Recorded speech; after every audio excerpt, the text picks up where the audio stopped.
네, 여러분 안녕하세요. 자, 이 리플 관련해서 최근에 억만장자죠. 고드는 XRP의 역사적 순간이 온다라면서 10월 18일이죠. 이 10월 18일을 언급하면서 의미심장한 메시지를 보내면서 투자자들 사이에서는 기대감이 커지고 있는 상황에서 전세계 1등 자산운용사인 이제 블랙록이죠. 이 블랙록이 리플 스웰 2025 행사에 연사로 참여하게 되면서 XRP ETF죠. 이 XRP ETF 신청 관련해서 기대감이 고조가 되고 있는데 관련돼서 대응 방법과 어떤 이슈들이 있는지 함께 살펴보도록 하겠습니다. 자, 뉴스를 보게 되시면 블랙록, 리플 스웰 2025 합류, XRP ETF 가능성이 들썩이고 있는데, 자, 내용을 보게 되면 자산운용사 블랙록의 디지털 자산 디렉터 맥스웰 스타인이 11월 뉴욕에서 열리는 리플 스웰 2025 행사에 연사로 참여할 예정이라고 지금 얘기를 하고 있는데, 리플은 이번 행사에 600명 이상의 참석자와 60명 이상의 연사가 참여할 것으로 예상하고 있다라고 얘기를 하고 있어요. 자, 그래서 스웰 2025 블랙록 임원 연사 명단에 올랐다라고 얘기를 하고 있는데, 리플 스웰의 공식 일정에 따르면 맥스웰 스타인은 로리 켈러리와 함께 토큰화된 금융자산이 자본시장을 어떻게 재편하고 있는지에 대해 논의할 예정이라고 얘기를 하고 있고요. 비록 공식 일정에 XRP ETF에 대한 직접적인 언급은 없지만 블랙록이 비트코인 및 이더리움 혐의 ETF를 성공적으로 출시하면서 암호화폐 시장에 큰 영향력을 행사하고 있는 만큼 투자자들은 이번 스웰 행사에서 XRP ETF 관련 논의 또는 발표가 있을 가능성에 대한 기대감을 숨기지 않고 있다는 거예요. 자, 그래서 XRP ETF 출시 가능성은 여전히 미지수인데, 블랙록은 비트코인 및 이더리움 ETF의 높은 인기와 수요를 바탕으로 암호화폐 시장 내 영향력을 확대하고 있는데, 이에 투자자들은 블랙록이 다음으로 XRP ETF를 출시할지 여부에 촉각을 곤두세우고 있다. 그러나 블랙록은 아직 XRP ETF 출시 계획을 공식적으로는 발표하지 않았고요. 특히나 블랙록 최고 경영자 레리 핑크는 관련 질문에 대해 계획이 없다라고 답하면서 여러 차례 즉답을 회피해 왔다라고 지금 얘기를 하고 있어요. 자, 그래서 리플 CEO 브리트 갈링하우스 또한 XRP ETF가 XRP 커뮤니티에 적합할 것이라고 언급했으나 자산운용사와의 구체적인 협상 가능성을 시사한 적은 없다라는 거죠. 따라서 가까운 시일 내에 블랙록에 의한 XRP ETF 출시가 이루어지기는 어려울 것이라는 관측도 제기가 되고 있다라는 겁니다. 자, 근데 지금 현재 블랙록은 XRP ETF에 대한 소극적인 태도를 보이고 있지만,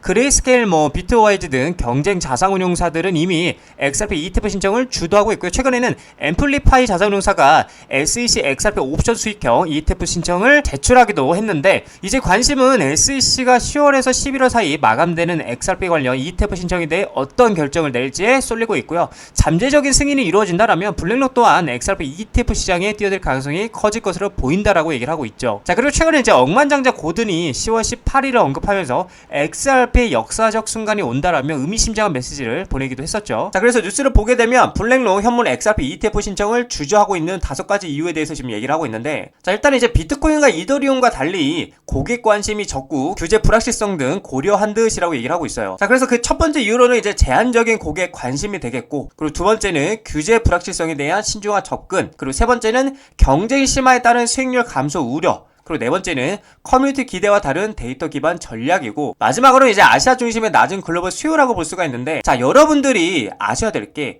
보여지는 이런 뉴스들에서는 이렇게 블랙록이 XRP ETF 관련되어서 부정적, 그쵸? 긍정보다는 이제 부정적인 것처럼 말을 하고 있지만, 실질적으로 보이지 않게 리플과 블랙록 서클은 가상화폐 패권이죠. 이 패권을 가져오기 위해서 한 배를 탔다라고 볼 수가 있는데, 자, 지금부터 그 근거에 대해서 좀 여러분들에게 말씀을 드려보자면, 이제 리플의 히든노드 인수라고 볼 수가 있는데, 히든노드는 이미 블랙록 토큰화 펀드 생태계에 참여하면서 기관 투자자들에게 전통 자산과 그리고 디지털 자산 간의 가교, 그쵸? 이 가교 역할을 해왔어요. 근데 이 리플이 히든노드를 인수함으로써 블랙록의 인프라와 이제는 연결되어 있던 히든노드의 기관 네트워크가 이제 리플의 직접적인 영향권 아래에 놓이게 되었다라는 겁니다. 자, 그리고 또 중요한 건 뭐냐? 서클 인터넷 그룹의 IPO에서 이제 블랙록은 10%의 주식을 매입한 상태이기 때문에 현재 이제 이러한 이 리플 그리고 블랙록 서클, 그쵸?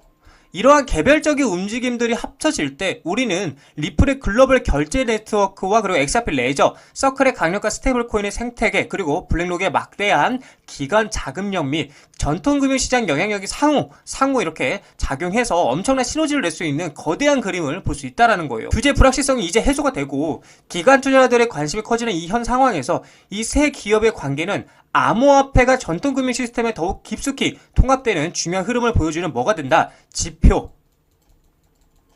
이 지표가 될 것이라 라는 겁니다. 자, 그래서 리플서클 블랙록의 이 연관성은 단순히 독립적인 사건이 아니라 디지털 자산이 미래 금융의 핵심 인프라가 되는 과정에서 나타나는 아주 복잡하고도 전략적인 움직임을 반영하고 있고요. 앞으로 이들의 협력이 이 스테이블코인 시장에서 엄청난 변화를 줄 수 있다라는 거고, 이렇게 되면 당연히 이 리플, 그쵸?